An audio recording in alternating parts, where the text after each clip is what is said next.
চট্টগ্রাম সমুদ্র বন্দরে কমতে শুরু করেছে জাহাজ ও কন্টেনার জট। 4 থেকে 5 দিন অপেক্ষার পরই একটি জাহাজ এখন বন্দরে ভিড়তে পারছে। কিছুদিনের মধ্যে পরিস্থিতি আরও উন্নতি হবে এমন প্রত্যাশা বন্দর কর্তৃপক্ষের। আগস্ট মাস জুড়ে বন্দরের বহির্নোঙরে অন্তত 7 দিন বা তার বেশি অপেক্ষা করতে হয়েছে পণ্যবাহী জাহাজগুলোকে। এরপরেই মিলেছে জেটিতে ফেরার সুযোগ।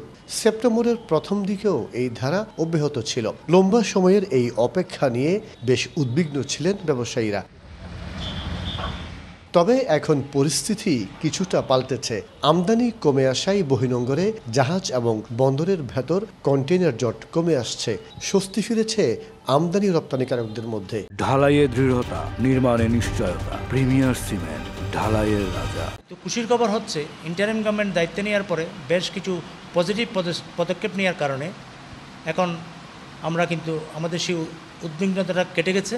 পরিস্থিতি স্বাভাবিক করতে বন্দর থেকে সড়ক পথে কন্টেনার ডেলিভারি ও রেলপথে কন্টেনার পরিবহন বাড়ানোর ফলে চলতি মাসের শেষ ভাগে কমতে শুরু করে জাহাজ জট।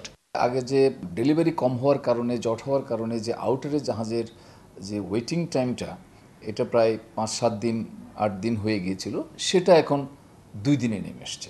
আমাদের যে ইন্টারনাল ডেলিভারি এবং অন্যান্য কন্টেনার হ্যান্ডলিং সেটা স্মুথলি হচ্ছে। ঢাকা চিটাগং মহাসড়ক এবং রেল লাইন, এটা তো বন্যার কারণে কিছুটা এটা যোগাযোগ ব্যাহত হয়েছে।